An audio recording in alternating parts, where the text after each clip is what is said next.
ధర్మప్రబోధ్ channel ప్రేక్షకులకు నమస్కారం.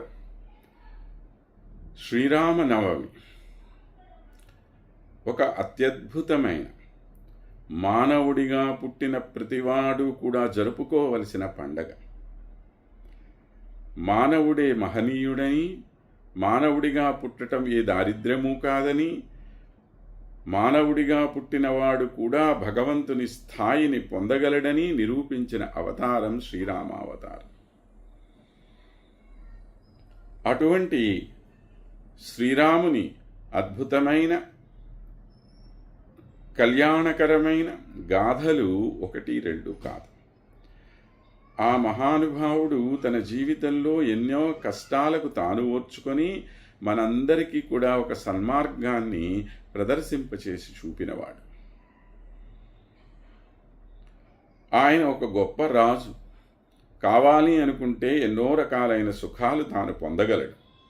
అయినప్పటికీ వాటి కోసం ఆయన ఏనాడు వెంపర్లాడలేదు. తన ధర్మమే ప్రధానమనుకున్నాడు. రక్షితా జీవలోకస్య అని చెప్పి సమస్త ప్రాణులను రక్షించటమే తన కర్తవ్యం అనుకున్నాడు. రక్షితా ధర్మస్య చ అన్నారు. ధర్మాన్ని రక్షించటం కోసమే ఉన్నాడు. మరి ధర్మం అంటే ఏది? ఇతరులకు చెప్పేదే కాదు ధర్మితం. తన ధర్మాన్ని కూడా రక్షించుకున్నటువంటి వాడు. తన ధర్మాన్ని రక్షించుకోవటమే కాదు, తన అయిన వారందరినీ కూడాను రక్షించినటువంటి వాడు ఆయన. ఈ విధంగా మనం చూస్తే ఎన్నో రకాలుగా ధర్మమే ప్రధానంగా తన జీవితాన్ని నడిపిన మహానుభావుడు శ్రీరామచంద్రుడు. ఈనాడు మనం తెలిసి తెలియకుండా కొంతమంది కొన్ని వ్యాఖ్యానాలు చేస్తూ ఉన్నారు. రాముడు ఏం చేశాడండి? కనీసం తన భార్యని రక్షించుకోలేదు. ఏమిటి ఆయన యొక్క నాయకత్వం? ఏమిటి ఆయనలో ఉండేటువంటి గొప్పతనము? తన భార్యనే అనుమానించేశాడు. ఇలాగా ఇవన్నీ కూడాను రామాయణాన్ని అర్థం చేసుకోలేకపోవటం వల్ల, రామాయణాన్ని సరిగ్గా చదవకపోవటం వల్ల మన మనస్సులో కలుగుతున్నటువంటి విపరీత సందేహాలు తప్ప మరొకటి కాదు. అందుకే రామాయణం చదవండి. వాల్మీకి రామాయణం చదివితే మన మనస్సులో ఉండేటువంటి పిచ్చి పిచ్చి అనుమానాలన్నీ దూరమైపోతాయి. సీతమ్మ అంటే శ్రీరాముడికి ఎంత ప్రాణప్రదమో మనకి తెలుస్తుంది. వినాతామసితే క్షణాం నజీవేయం క్షణమపి అన్నాడు శ్రీరాముడు. ఆ సీతమ్మ నా పక్కన లేకపోతే ఒక్క క్షణం కూడా నేను నిలవలేనయ్యా అని అంటాడు. ఉండలేను నేను అన్నాడు. అలాంటి వాడు తన భార్యను అనుమానిస్తాడా? పిచ్చి కాదా ఈ మాట మాట్లాడటం?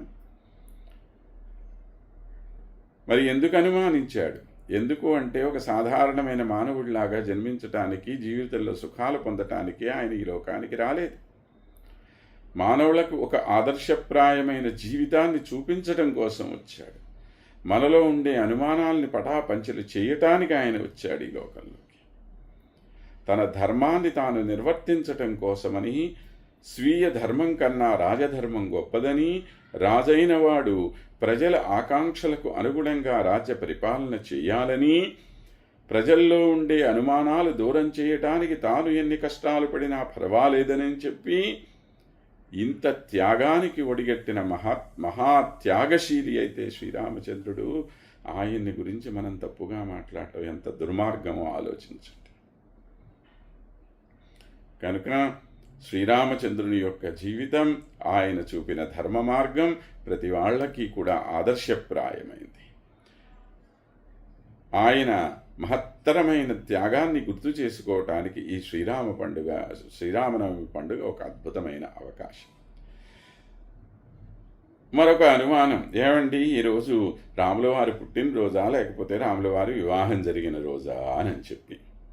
సాధారణంగా మహాత్ములైన వారందరూ కూడా ఎప్పుడైతే ఈ లోకంలో జన్మిస్తారో దాన్ని లోక కళ్యాణంగా భావించి ఆ మహనీయుల యొక్క కళ్యాణాన్ని జరుపుకోవటం ఒక ఆచారం. కానీ ఈ విధంగా రాముల వారి వివాహం ఈరోజు జరిగింది అని మనకి ఎక్కడా కూడాను ప్రమాణం చెప్పబడి ఉండలేదు.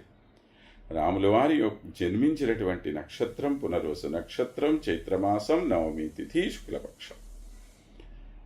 కనుక ఇది శ్రీరామచంద్రుని జన్మించినటువంటి దినమే, కానీ దీన్ని మనము కళ్యాణం జరిగినటువంటిదిగా భావించవలసిన అవసరం లేదు. మరి కళ్యాణాలు ఎందుకు చేసుకుంటున్నాం మనము అనంటే, లోక కళ్యాణం కోసం ఆ స్వామి అవతరించారు కనుక దాన్ని పురస్కరించుకొని మనం శ్రీరాముల వారి కళ్యాణాన్ని చేసుకోవటం కద్దు.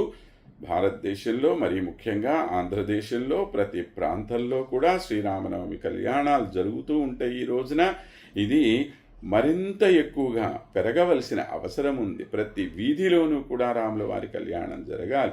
ప్రతి చోట కూడా రామో రామో రామో నామ బభూవ ప్రజానాం అని చెప్పి ఆనాడు అన్నట్లుగా ఎక్కడ చూసినా రామ రామ రామ రామ అనేటువంటి మాటే వినపడాలి. ఆ మాట వినపడటం వల్ల రాముల వారి గొప్పతనం ఏదో పెరిగిపోతుందని కాదండి. మనంతట మనం బాగుపడతాం, మనకి మంచి జీవితం లభిస్తుంది, మనం ధర్మ మార్గంలో పోతాం. అందుకోసం రాముల వారిని కీర్తించాలి తప్పితే రాముల వారిని పొగిడి నువ్వు ఆయనకి ఏదో గొప్ప కిరీటాలు తీసుకొచ్చి పెట్టాల్సిన అవసరం లేదు. అటువంటి శ్రీరామనవమి పండుగని మనందరం కూడా భవ్యంగా జరుపుకోవాలని చెప్పి ఆకాంక్షిస్తూ జై శ్రీరామ్.